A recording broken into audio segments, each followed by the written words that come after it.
All whoever you may be, if you want to rise to the top of the tree.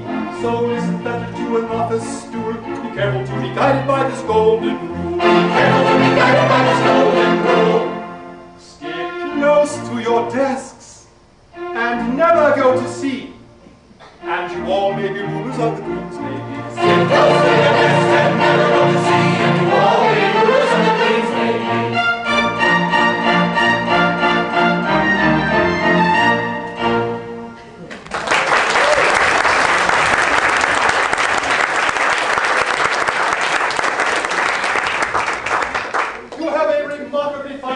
Captain Corcoran. It is a fine crew, Sir Joseph. The British seaman is a splendid fellow, Captain Corcoran. Splendid fellow indeed, Sir Joseph. I hope you treat your crew kindly, Captain Corcoran.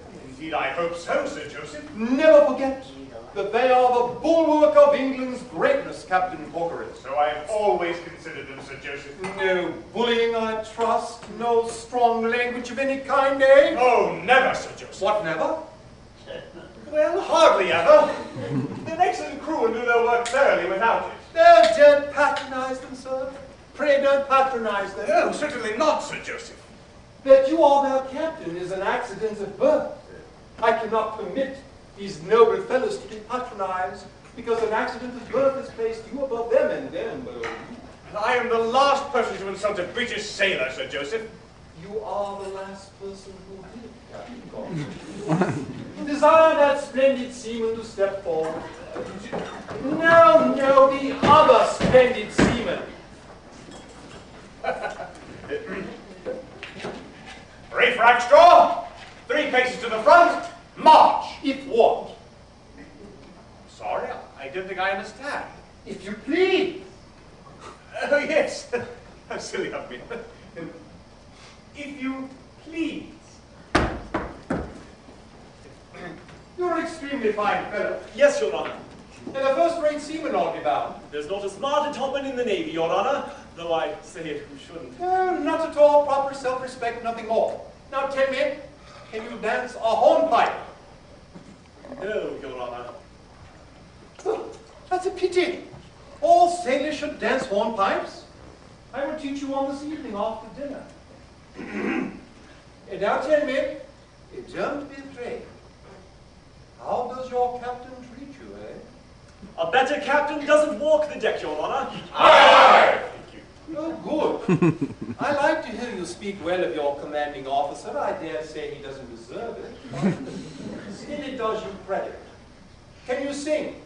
I can hum a little, Your Honor. Then hum this at your leisure. It is a song that I have composed for use of the Royal Navy. It is designed to encourage and promote independence of thought and action in the lower branches of the service, and to communicate the idea that a British seaman is any man's equal, excepting mine. And now, Captain, a word with you and your cabin on a tender and sentimental subject. Aye, aye, Sir Joseph. Boatswain,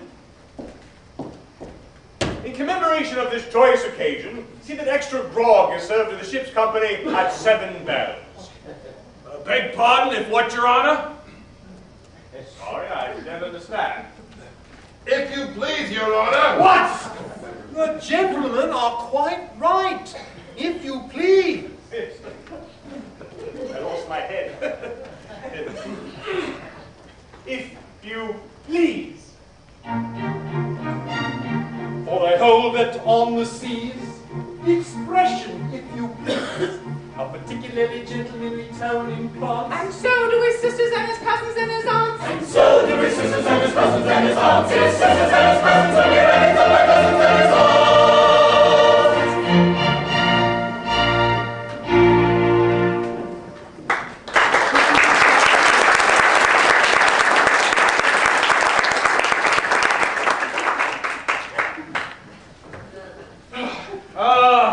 Sir Joseph, a true gentleman, courteous and considerate to the very humblest. True, boatswain, but we are not the very humblest. Sir Joseph has explained our true position to us. As he says, a British seaman is any man's equal excepting his. And if Sir Joseph says that, is it not our duty to believe him? Well spoke. Well, no, you're on a wrong tack. well, but he don't know. When people have to obey other people's orders, equality is out of the question. Horrible! Horrible! Did I? If you go to infuriate this here ship's crew too far, I won't answer for being able to hold it in. I'm shocked. That's what I am. Shocked. Messmates, my mind's made up. I'll speak to the captain's daughter and tell her like an honest man of the honest love I have for her. Aye, aye! Is not my love as good as another's? Is not my heart as true as another's? Have I not hands and eyes and ears and limbs like another? Aye, aye! True, I lack birth. You've a berth on board this very ship. Well said, I forgot that. Messmates, what do you say? Do you approve my determination? We do. I don't. Ah! What is to be done with this here hopeless chap? Let us sing him the song that Sir Joseph so kindly composed for us. Perhaps that'll bring this here miserable creature to a proper state of mind.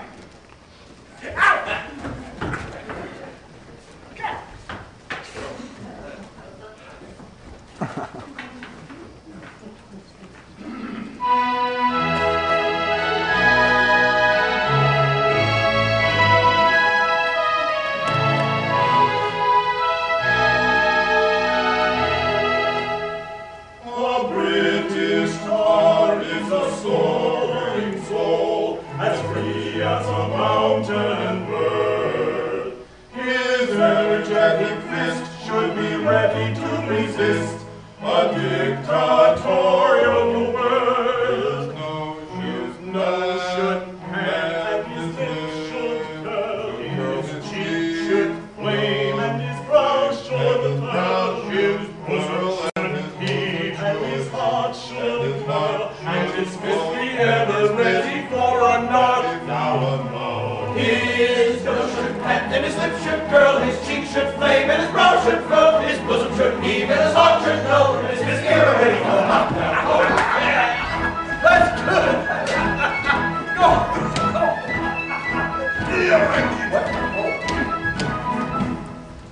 His eyes should flash with an inborn fire, his brow with scorn be wrung. He never should bow down to a domineering frown, or the tang of a tyrant's tongue. His step should stand, and his throat should growl, his hair should swirl, and his face should scowl, his eyes should flash, and his breast protrude, and this should be his customary attitude. His foot should stamp, and his throat should growl, his hair should twirl, and his face should scowl, his eyes should flash, and his breast protrude, and this should be his customary attitude. His attitude, his attitude, his attitude.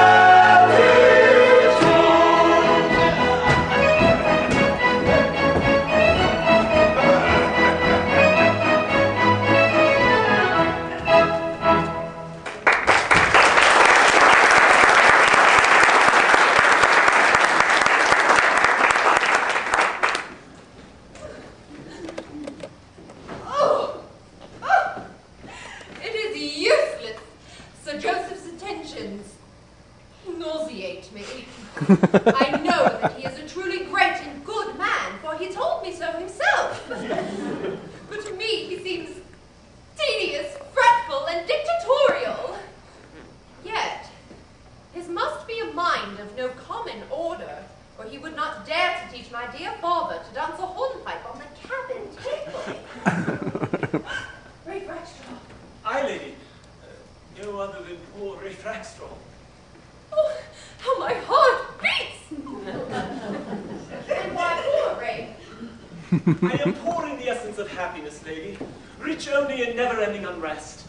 In me there meet a combination of antithetical elements which are at eternal war with one another, driven hither by objective influences, thither by subjective emotions, wafted one moment into blazing day by mocking hope, plunged the next into the Sumerian darkness of tangible despair. I am but a living ganglion of irreconcilable antagonisms.